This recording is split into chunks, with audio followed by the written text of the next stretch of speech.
Hello à tous, on se retrouve pour l'analyse de 2 nouveaux projets de crowdfunding qui sortent ce mercredi sur la première brique. On va avoir La Mousse, puis l'Iliade juste après. Tout d'abord, où est-ce que j'en suis sur la première brique? Donc investissement cumulé, on a un peu plus de 16 000 €. Je suis content, j'ai réussi à investir sur le dernier projet, même en étant en groupe 3. Donc c'est passé, c'était très très limite, c'était sur le projet l'Hercule juste ici. Et un petit peu plus bas, donc là on a les autres informations. Donc l'encours, bon ça évolue petit à petit. Et typologie de projet, moi j'essaie de favoriser au maximum les projets de marchand de biens de manière générale. Donc être 3/4 des projets marchand de biens et un quart où ça peut être de la promotion, parce que je préfère les projets où il y a moins d'incertitudes, moins de construction, etc. Et aujourd'hui, du coup, on en a deux, avec un à 830 000 de collecte, 12% par an. Donc on est sur un très gros taux de rendement. D'ailleurs, si vous avez déjà un compte La Première Brique, vous pouvez utiliser mon code ESB majuscule qui vous rajoute 1,2% de rendement supplémentaire. Donc on passe à 13,2 et ici on passe à 12,2. Et si vous n'avez pas déjà un compte, je vous mettrai un lien en description pour vous inscrire qui vous permet d'avoir 1% de rendement automatique sur le premier investissement, même si sur le premier investissement on ne peut pas utiliser le code bonus, ça sera que sur ceux d'après. Donc on va commencer en premier lieu par La Mousse, juste ici. Donc, pour le coup, c'est dans le 83, donc ça se situe à Roquebrune-sur-Argent, proximité de Saint-Tropez. Donc c'est l'achat d'une maison avec une parcelle et pour le coup, il y a pas de travaux, donc ça, c'est vraiment cool. Ça sera revendu en l'état. On a une marge de 14, donc c'est une opération aussi qui est pré-commercialisée à hauteur de 100 avec offre d'achat, sans condition suspensive. D'ailleurs, on en parlera un petit peu pour voir réellement est-ce qu'il est possible de se rétracter d'une offre d'achat ou non. C'est assez intéressant. Et qu'est-ce qu'on peut voir aussi? Donc c'est jusqu'à 5 000 €. Donc là, il risque d'avoir des personnes qui mettent aussi des tickets de 5 000. Donc par rapport à ça, 12 donc plus 1,2 avec le code ESB qu'il suffit de rajouter ici. C'est en majuscule et souvent des messages: «Julien, ça n'a pas marché le code». C'est qu'il faut le mettre en majuscule, en minuscule, ça ne fonctionne pas. Et pour le coup, qu'est-ce qu'on a d'autre? On est sur une durée cible de 6 mois. On a une caution personnelle des porteurs de projets, donc ils sont plusieurs, et une hypothèque de premier rang inscrite. On va voir est-ce que ça couvre le montant de la collecte. Un petit peu plus bas, donc les porteurs, ils sont deux, 45 et 51 ans. Nombreuses opérations soldées avec succès, donc ça, c'est un bon point. Et si on descend par rapport au financement, donc on prête 830 000 et les porteurs mettent 68 000. Donc ils mettent un petit peu d'argent de leur poche. C'est un bon point. C'est pas énorme, hein, mais ça doit faire 10% à peu près. Donc c'est quand même toujours ça. Et ce qu'on va faire directement, c'est qu'on va aller sur la plaquette juste ici. Donc ça, on l'a vu. Collecte 830 000, rendement 12% plus 1,2%, durée cible 6 mois. Si on descend, où est-ce que ça se situe? Ben, comme ils nous l'ont indiqué, c'est pas très loin de Saint-Tropez. Bon, c'est entre Sainte-Maxime et Fréjus. Donc là, on a le plan du département, on va avoir l'adresse. Alors, je suis pas sûr qu'on va pouvoir voir grand-chose. Allons regarder, mais à mon avis, on est... Ah si, on va peut-être voir quelques petits trucs.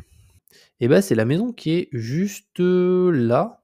C'est marrant, ça, c'est une autre maison ici? Ah oui, il y a un portail, autant pour moi. Alors, c'est soit cette maison-là, bon, on va voir de toute façon de toute manière sur les photos juste après, ou soit cette maison juste ici. Donc, j'avoue que ça a l'air d'être très très sympa pour le coup. Et on va se remettre là, on va descendre. On a l'environnement du projet juste ici. L'évolution de la population ici au cours des 5 dernières années. Là, toujours sur le nombre de maisons ici qui sont les plus représentées. Les visuels, donc c'est bien, ouais, la maison qu'on avait vue, c'est celle-ci. Si on descend, on a l'intérieur et ici très important, donc le foncier, 700 000 et nous on prête combien? On prête 838 000, donc on n'a pas une couverture hypothécaire de 100 à ce niveau-là, ni au départ, ni à la fin, parce qu'en réalité, il y a pas de travaux d'amélioration de la maison, donc la couverture hypothécaire va pas monter. Par contre, ce qui est intéressant ici et qu'on peut voir là, maison vue mer, donc c'est la fameuse maison, il y a une offre d'achat dessus, donc comme ils l'ont indiqué, il n'y a pas de conditions suspensives. Le prix de sortie, 13 000 € le mètre carré, et pour le coup, ils l'ont acquis à 8 700, donc ça, c'est vraiment une opération, pour le coup, pour le porteur de projet, le marchand. Il achète pas très cher, il revend plus cher, et on va regarder, est-ce qu'au niveau du prix, c'est pas délirant? Bah après, s'il y a quelqu'un qui a acheté, qui a fait une offre, et pour le coup, qui souhaite s'engager dessus, c'est que bah, soit c'est un coup de cœur, soit c'est un prix délirant, mais vu qu'on est sur quelque chose d'assez cher, bah, peut-être que la personne a moins regardé le prix et c'est juste un coup de cœur. Donc on va descendre. Le foncier, on a un petit récap. Les travaux, donc on n'a pas de travaux, ça c'est super. Maintenant, si on descend, l'urbanisme, bah, de toute façon là, il y a aucune utilisation requise pour ce projet parce qu'il n'y a pas de travaux. Là, la commercialisation, donc 100 volume, 100 chiffre d'affaires, une offre d'achat signée.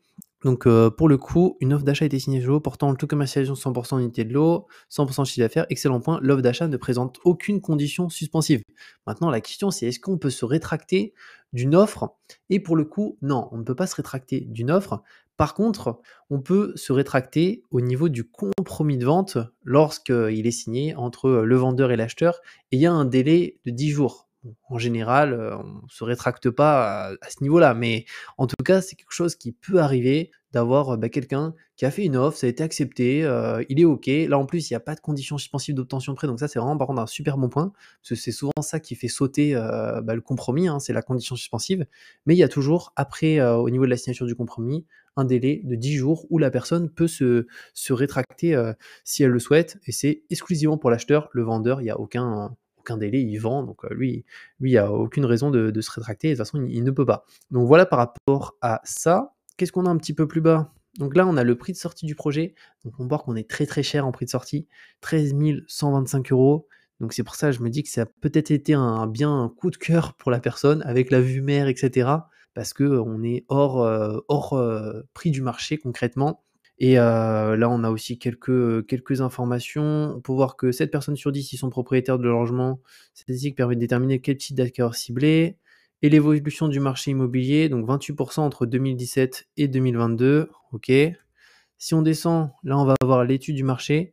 Sur 3 mois, 15,6. C'est énorme. Sur 12 mois, 11,4. Alors attention, hein, c'est pas les prix au mètre carré moyennés pour tous les types de biens. C'est ici que pour les maisons de 70 à 110 mètres carrés. Si on descend, on a une étude du marché une nouvelle fois ici. Là, on a notre deux porteurs, la SAS avec laquelle ils font le projet. Concernant l'historique, donc ils ont déjà fait un projet financé avec la première brique, juste là qui est, pour le coup, c'était quoi? Financer les travaux d'aménagement du dernier lot d'un programme de rénovation et mise en plateau. Ah oui, mais c'était récemment ce projet-là. Je l'avais analysé et ici, on a l'état financier du coup de la société et ce qui est pour le coup extrêmement bien, c'est que pour une fois, on a une société qui n'est pas endettée, enfin qui est pas endettée. Il y a 1,6 million de dettes, mais il y a 2,8 millions de capitaux propres. Généralement, on a plus, l'inverse, mais avec beaucoup, beaucoup, beaucoup de dettes.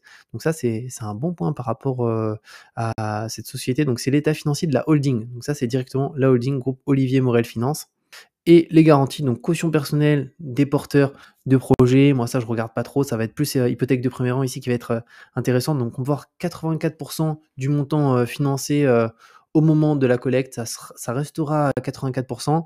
Par contre, ce qui est top, c'est qu'on a, un acheteur, cash sans condition suspensive. On sait que quand il y a un compromis, il y a quand même la possibilité pour l'acheteur de se rétracter au bout de 10 jours. Ça, malheureusement, on n'est pas dans la tête de l'acheteur. Il y a pas de raison, mais ça peut arriver. On a cette possibilité en France de se rétracter après le compromis sous 10 jours. Mais donc voilà par rapport à ce projet. Donc clairement, moi, je vais me positionner, même si en soi, on prend ce petit risque qu'on ait l'acheteur qui se rétracte et trouver un autre acheteur derrière, c'est pas forcément évident, même si ici, on peut voir que l'évolution des prix augmente et qu'on est sur un bien un peu d'exception vue mer. Mais voilà par rapport à celui-ci. Ensuite, on va avoir le deuxième projet. Donc là, c'est une collecte de 1 200 000 avec un ticket maximum par investisseur de 10 000 €. Donc on est situé à Calais, dans le Nord-Pas-de-Calais. Et dans le cadre de ce projet, notre porteur est d'ores et déjà propriétaire du foncier. Donc il n'y a pas besoin de faire toute cette procédure qui est plutôt longue. Ça a déjà été réalisé. C'est une parcelle de 59 300 mètres carrés. Donc permis de démolir ainsi que permis d'aménager permettant la réalisation d'un lotissement de 50 terrains à bâtir et de 4 îlots viabilisés sont obtenus et purgés. Et à date, les travaux de démolition de l'existant ainsi que la viabilisation des lots sont terminés. Donc nous, on intervient pour refinancer une partie des fonds injectés dans l'opération en vue de finaliser les travaux et de dégager de la trésorerie pour réaliser d'autres projets concernant la marge. Donc on est sur une belle marge, 22 du chiffre d'affaires après financement. Pour la pré-commercialisation, donc on est à 98 du chiffre d'affaires. Donc on a 44 actes authentiques qui ont été signés et 6 promesses de vente. Et du coup, on est sur une durée cible au total de 6 mois, donc entre 3 et 12 mois. On a une hypothèque de premier rang inscrite et une garantie à première demande. Donc on va voir un petit peu ces garanties un petit peu après. Si on descend un petit peu plus bas au niveau du porteur, donc il s'appelle Joël, 50 ans, nombreuses opérations soldées avec succès. Et sur le financement, alors là, ils n'ont pas mis les informations, mais si on a une hypothèque de premier rang, c'est qu'on finance seul, donc on va quand même regarder tout ça. On va se mettre sur la plaquette. Donc ça, on l'a vu, collecte, rendement, durée cible. Si on descend, donc ça se situe à Calais, donc très proche, on a les villes Coquelles, Coulogne, et un petit peu plus loin, les grandes villes, donc Dunkerque, Boulogne-sur-Mer juste ici. On retrouve le plan du département. Là, on va avoir l'adresse 215 route de Homer. Donc, allons voir un petit peu qu'est-ce que ça donne directement sur Google Maps. On va se mettre ici. Alors soit ils ont rasé ça, mais je pense pas. Ah oui, ça a l'air d'être juste là. C'est ce terrain qui est immense de plusieurs milliers de mètres carrés. On peut voir d'ailleurs, même là-bas, il y a des maisons. Et d'ailleurs, ça a l'air d'être un train qui doit passer ici. Bon, visiblement, ça va pas gêner pour la pré-commercialisation, parce que c'est quasiment à 100% pré-commercialisé. On est à 98%. Après, il faut voir, hein, parce que des fois, ça peut être des trains de marchandises, ou ça peut être des trains SNCF qui passent toute la journée. D'ailleurs, on peut même aller là. Ah, c'est marrant, la voiture. Ah ouais, non, la voiture Google a fait demi-tour ici. Mais en tout cas, on peut voir que c'est un grand, grand, grand terrain à ce niveau-là. On va se remettre sur la plaquette, juste ici. Donc, on retrouve l'environnement une nouvelle fois. La population, donc c'est en baisse sur Calais, moins 5% en 5 ans. Si on descend, là, on retrouve des informations concernant le type de bien, le groupe d'âge, les visuels du projet. Donc, c'est ce terrain immense qui va de là à là. Si on descend, là, on peut voir un petit peu où sont les terrains concrètement qui ont été mis, les maisons qui vont être placées, les visuels une nouvelle fois. Bah là, on peut voir un petit peu le chantier. Ici, très important, donc le bilan prévisionnel, donc foncier 670 000. Nous, on prête combien? 1 200 000. Donc on peut voir que la couverture hypothécaire est un petit peu au-dessus de 50%. Par contre, ce qui va être intéressant, c'est ici, quoi. Qu'on a 43 terrains à bâtir qui sont déjà vendus pour 1 960 000, alors que nous, on prête 1 200 000. On a aussi un îlot ici de 5 500 mètres carrés qui est aussi vendu, 450 000. Donc on a 2 500 000, c'est vendu. Et après, ici, on a sous promesse 3 îlots et 7 terrains à bâtir avec aussi des promesses directement. Si on descend, donc le foncier, on l'a vu, les travaux, donc beaucoup de travaux quand même, 2 300 000 hors taxes de travaux, aléa de 100 000 euros. Juste ici, par contre, ces travaux vont me permettre de présenter à la vente des lots découpés et viabilisés, prêts à recevoir la construction de bâtiments. La quasi-totalité des travaux a été réalisée par différents corps d'État, permettant ainsi d'optimiser les charges liées aux différents prestataires. À date, il ne reste plus qu'à réaliser les finitions de la viabilisation qui seront effectuées une fois la construction édifiée. Ok.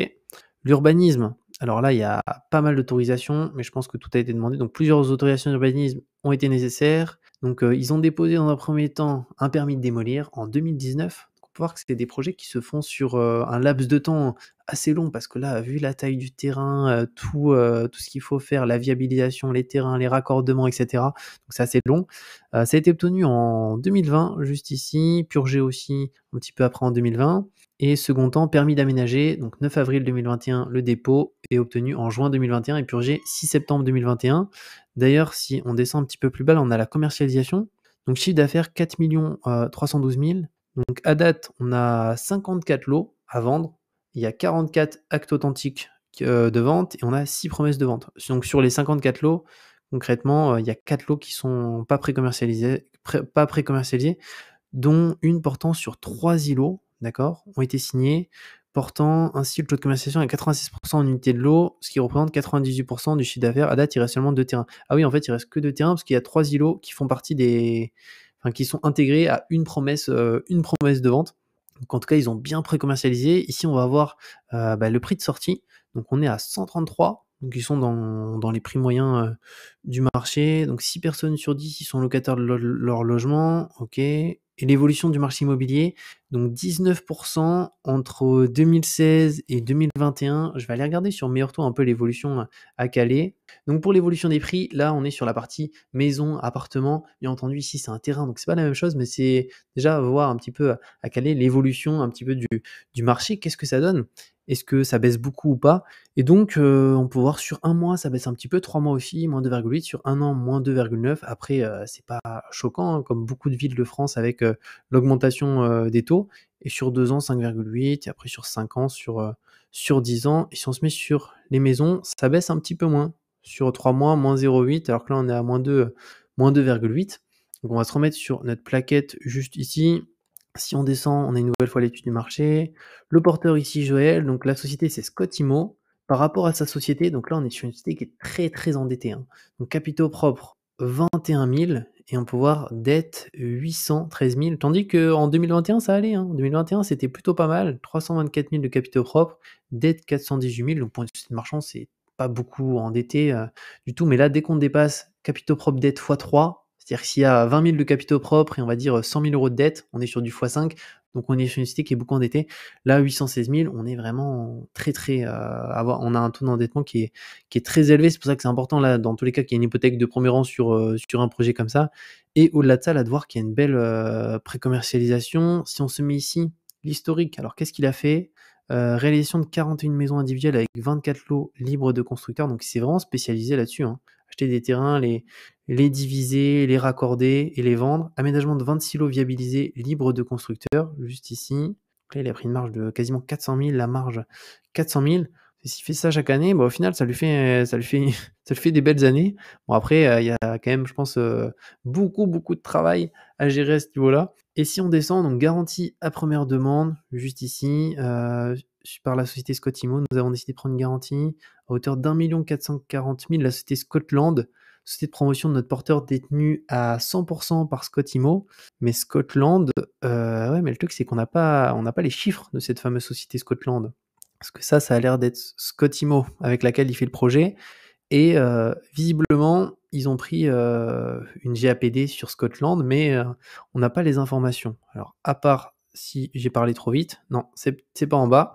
Et ensuite, pour l'hypothèque inscrite ici, donc l'achat du foncier a été réalisé par le biais d'un emprunt auprès de la Banque Populaire, d'accord, et ce crédit a été intégralement remboursé à date, nous permettant de prendre notre hypothèque. L'hypothèque sera structurée par notre équipe notariale. Ah, en fait, donc l'emprunt de la banque, il a déjà été remboursé. Donc à mon avis, il a déjà été remboursé avec ici une partie des biens qui a été vendu.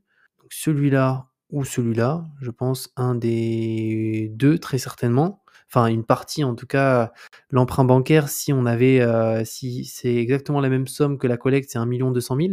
Mais c'est pareil, est-ce qu'on a les informations de l'emprunt bancaire qui avait été fait? Je dirais que c'est le même montant que ce qu'on prête, mais on ne le sait pas. Et ça, en vrai, c'est assez important parce qu'on aurait pu du coup savoir par rapport aux biens qui ont été vendus, concrètement, bah, tout le cash qui est déjà disponible pour déjà pouvoir nous rembourser directement par la suite. Mais là, visiblement, on n'a pas les infos. Ah si, on les a ici. 2 600 000 soldés à date. Donc, qu'est-ce qui nous indique? Demandé par la banque a été réalisé via l'apport de notre porteur de projet. Financé auprès de la Banque Populaire, 2 600 000 par le biais d'un emprunt obligataire chez Look et par l'après brique 1 200 000. Ok, nous avons fixé la durée maximale de 12 mois. Du coup, ce qui pourrait être intéressant, c'est de regarder donc 2 600 000, d'accord, et on va se mettre ici. Et là, on peut voir qu'on a du coup à peu près 2,5 millions. Donc, c'est peut-être avec cet argent qui se rembourse, parce que je pense pas que c'est avec des fonds propres qu'il avait dans l'entreprise, parce qu'il y a l'air d'avoir beaucoup de dettes, donc potentiellement il y avait très peu de fonds propres, donc 2 500 000. Ça signifie que nous, on serait vraiment sur cette partie, donc 1 500 000 et plus 336 000 aussi ici, ce qui fait presque 1 900 000 qui est sous promesse en commercialisation par rapport à ça. En tout cas, c'est comme ça que j'ai l'impression de le visualiser. N'hésitez pas si vous pensez que c'est différent, mais je pense que ces fonds-là, ce qui est vendu, cet argent-là a déjà été remboursé à la banque et c'est deux parties vendues. Et nous, du coup, on est vraiment sur ces parties-là. Les 3 îlots plus les 7 terrains à bâtir qui sont déjà sous promesse sur cette partie. N'hésitez pas à me dire ce que vous en pensez, mais je pense que c'est ça. Est-ce qu'on a d'autres informations? Si on descend un petit peu plus bas, non, voilà, notre porteur sera soldé via la levée de fonds, donc ça aussi, ça va être soldé, d'accord. Et si on descend un petit peu plus bas, OK. Donc par rapport à ce projet, bon point positif, c'est qu'on a une belle commercialisation, donc 98. Ensuite, qu'est-ce qu'on a d'autre sur ce projet qui est pas mal? C'est qu'on a une marge sympa et après, les trucs qu'on n'a pas en termes d'informations, c'est la société où il y a la garantie à première demande. C'est dommage, je sais pas pourquoi ils l'ont pas mis. Normalement, elle devrait y être, mais normalement, on devrait avoir les chiffres de la société où il y a la garantie à première demande qui est du coup, alors ils l'ont indiqué, je sais plus où, c'était quelque part, c'était Scotland, voilà, mais on n'a pas les informations de cette société. Et sur ce projet, on est sur une durée cible du coup qui est plutôt courte aussi. Alors je sais que ça intéresse certains qui se mettent sur des durées courtes, d'autres qui préfèrent des durées longues, mais voilà par rapport à ce projet. N'hésitez pas à me dire ce que vous en pensez. Encore une fois, si vous souhaitez tester la première brique, vous avez un petit lien en description qui vous donne droit à 1% de rendement sur le premier investissement et aussi mon code ESB majuscule qui vous rajoute 1,2% de rendement supplémentaire au moment de la collecte et on se retrouve très bientôt pour une nouvelle vidéo.